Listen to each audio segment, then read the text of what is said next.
Hello, everyone. Welcome. So, what does freedom mean in the United States? I'm not exactly sure anymore. I don't actually think lawmakers know. I don't actually think our citizens know to some extent. I don't think there's really a good philosophical and underpinning of what freedom meant, and I don't think it really bears resemblance to what was in the U.S. Constitution. But then again, our country has a long and arduous history of determining what freedom means and having very diverse opinions on it, and some of those opinions resulting into things like slavery. So, with that being said, this is cruelty. This is utter cruelty. Your economic position in the United States should not subject you to impacts upon your restraint as an individual. I think this takes some level of empathy to understand what is truly why this is such a problem.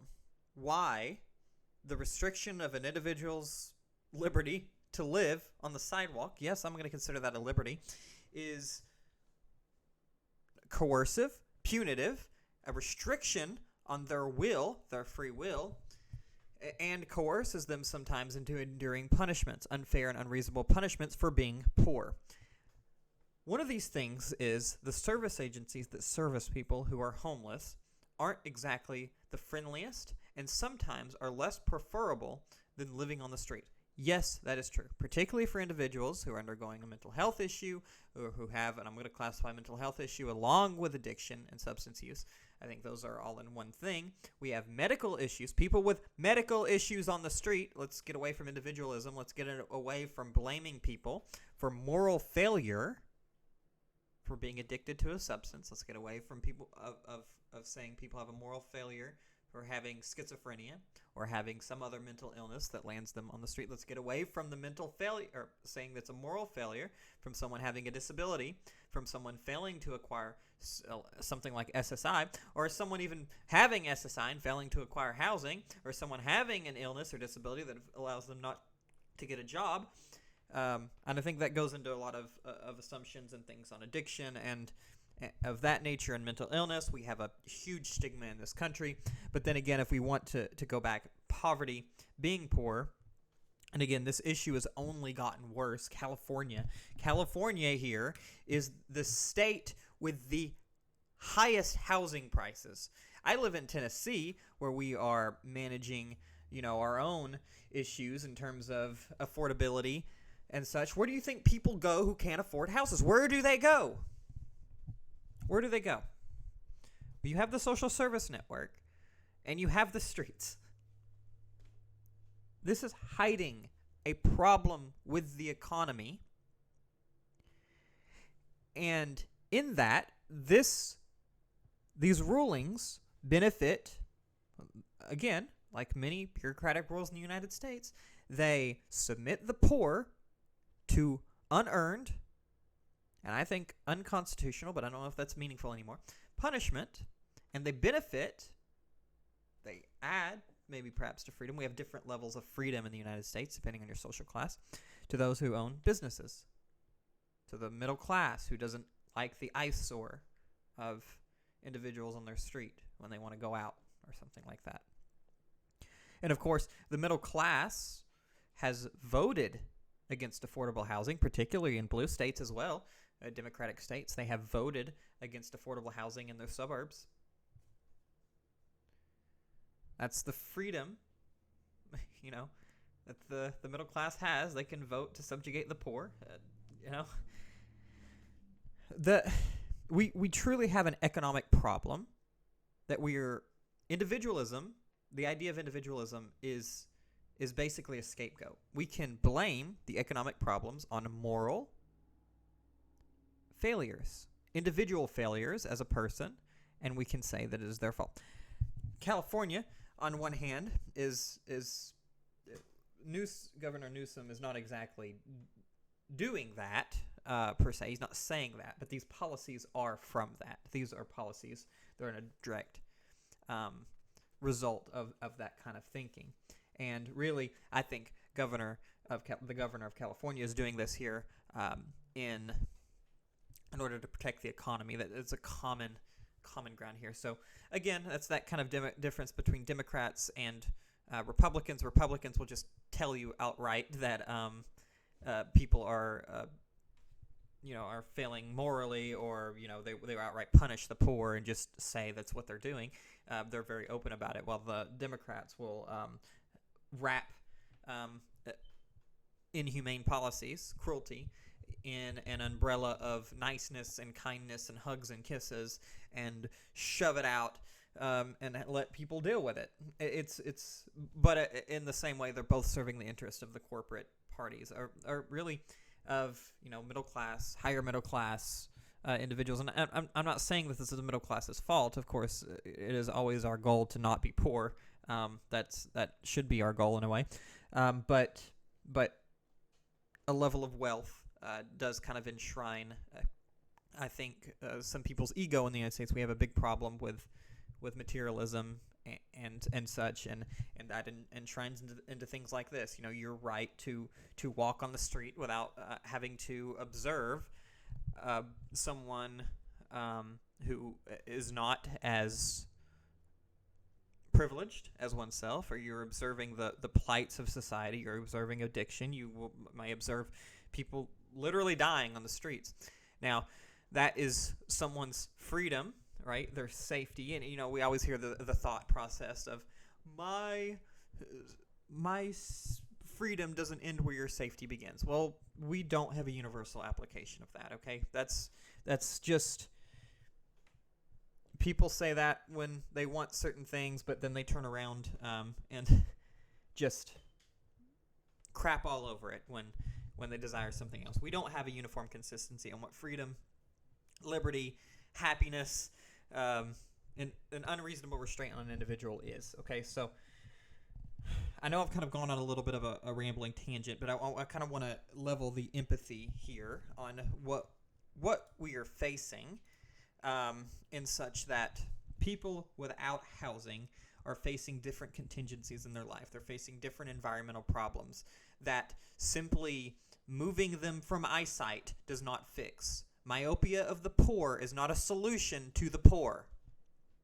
Myopia of the poor is not a solution to the poor. Blindness is not a solution. Okay? So, what's the issue? We have different contingencies.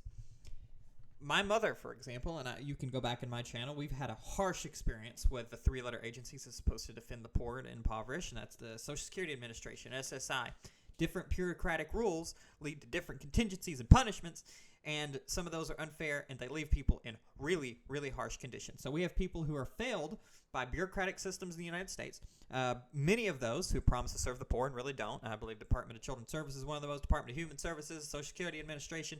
A lot of those three-letter agencies that are social services are coercive and evil by nature. That's a whole different story.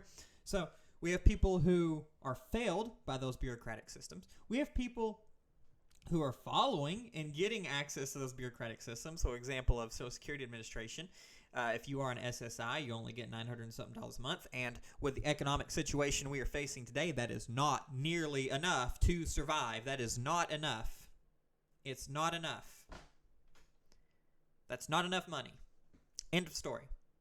So, why do people end up on those services? Of course, the Republicans and conservatives, and perhaps even some of those in the moderate left, will tell you that individuals are doing that because they don't want to work. They don't want to work. They don't want to work. Do you know how hard it is to get on those programs?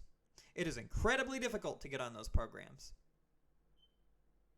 It is not easy to walk into an SSA building, Social Security Administration, and go, hey, I'm disabled, I can't work, give me a check. Doesn't work like that, my friend. It takes 3 or 4 times. You can look at the studies. It takes multiple times with a lawyer. You need a lawyer to get it done. You need to coerce yourself into poverty. You got to sell all your assets and resources, and you're there. That's my rant on Social Security. That's one group of population. There are people who are addicted to substances.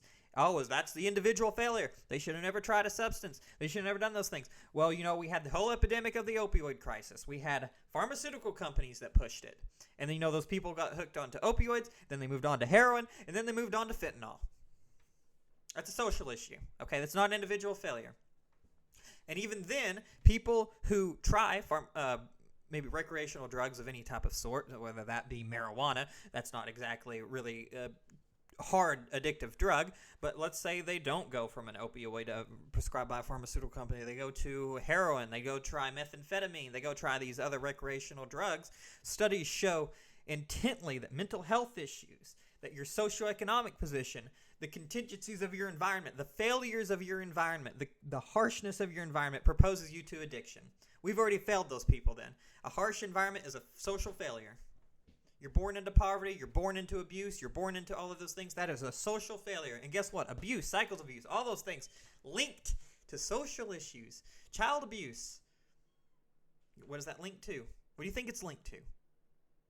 Of course, it's linked to poverty. It's linked to those other cycles of addiction that are, of course, linked to socioeconomic conditions, socioeconomic class, to housing, to your stress levels. People get stressed. They try to escape it. These are just behavioral contingencies that we can't just shove away. So, we have a particular class of individuals who are on the streets who are not doing so, and this individualistic mindset, oh, it's a moral failure, it's a moral failure. These people are choosing to be on the streets. And in the case that, first, they have been failed socially, they have been moved to the streets because they don't have a right to housing. Now, they are being ostracized as a different class of people, more so than just the regular poor. These are the poor who are choosing to live on the street. Why? Because we can't face the issues that we are creating, because to face those issues would require real social solutions that go far and beyond the policies of the moderate and moderate left. They would require real hard solutions that we can't seem to do in the United States. We just can't seem to do it. Even though we're one of the richest countries in the world, of course. Right? So it's a shame. It's a real shame. This is how we subject people. So in that, I forgot to mention, why are people choosing, right? All these people are talking about how California will offer some sort of housing solutions, will offer beds to people, will offer, to go to motels and all these things. Some of these are really short term, so it doesn't matter much, but the actual programs they offer, I've volunteered for. I'm in Tennessee. I don't know what they're like in California. I have volunteered and witnessed the treatment of these people. This is, again, a restriction on liberty. You are imprisoning people for their economic. I have witnessed people undo harsh judgment, restrictive rules. They have to live in a prison-like setting. They have to live in a prison-like setting when they do this. That is not freedom. You should not be coerced into living into those kind of situations. And so what? What do people choose? They choose liberty. They choose freedom. Where is that freedom? Where is that liberty? That's on the sidewalk. They don't choose to live in a place where they have a bedtime, where they get judged for the behavior, their addiction, their mental health issues. They don't choose to live in those places. Coercion is not help. Coercive help is not help. We need to get out of that. Coercive help is not help. Okay? There's a few places that have attempted and worked with these things and shown much greater success rates with recidivism and crime and all those wonderful things that, again, are associated with poverty. This is the result of abject moral failure in a way that is, I think, outright cruel. It's a way to serve the higher economic classes, to serve, of course, the businesses and the economy of the region by hiding and putting away the problems that economy has produced in order to keep that system going and flowing, right? So, in either way, that's my opinion on it. What can I say? So, I'll talk a little bit about some mutual aid. Perhaps you can engage in to help the situation, but I have my own thoughts there of experiences I've dealt with.